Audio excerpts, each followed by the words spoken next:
Magandang araw sa ating lahat mga ka-MWB. Kumusta kayo? At ngayon welcome sa ating mukbang ngayon dito sa ating bahay kubo.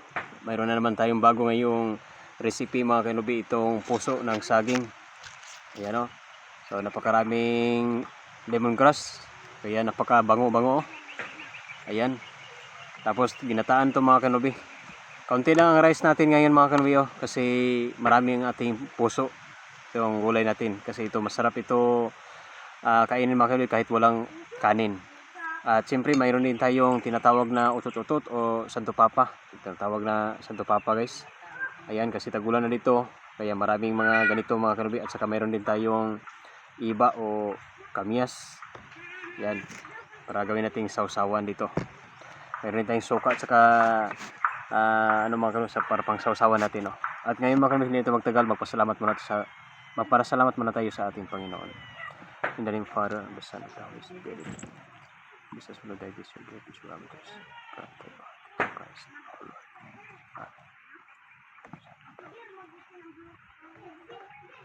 So kain tayo mga ka-MWB.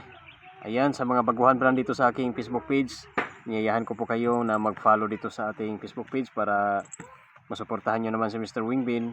At paki-react naman guys at paki-comment kung kayo ay nakakagusto sa ating vlog ngayon.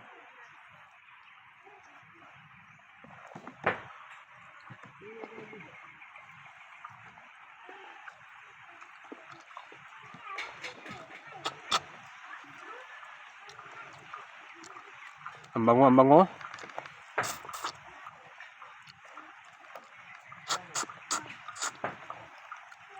Gusto ko talaga guys kapag maggulay ako maraming lemongrass o tangad.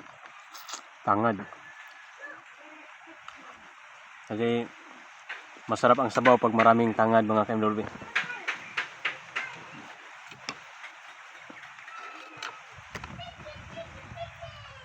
Tapos napaka-espeso sa gata. Kaya masarap. Ito muna. Oh.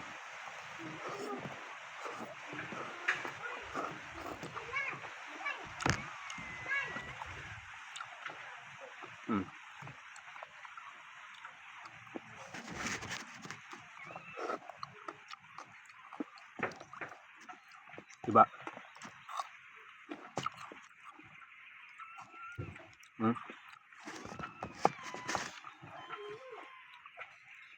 Nakataya ba kayo guys kumain ito? Utot-utot ito sa ibang tawagan. At sa amin naman santo papa. Iwan ko ba kung bakit santo papa ang tinatawag nila guys.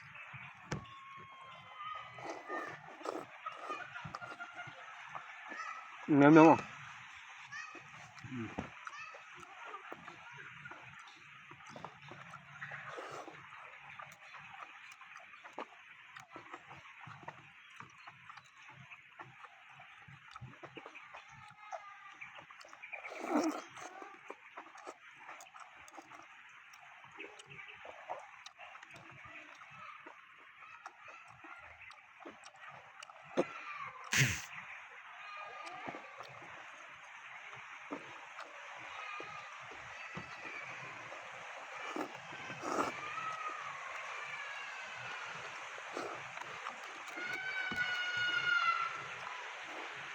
Ay.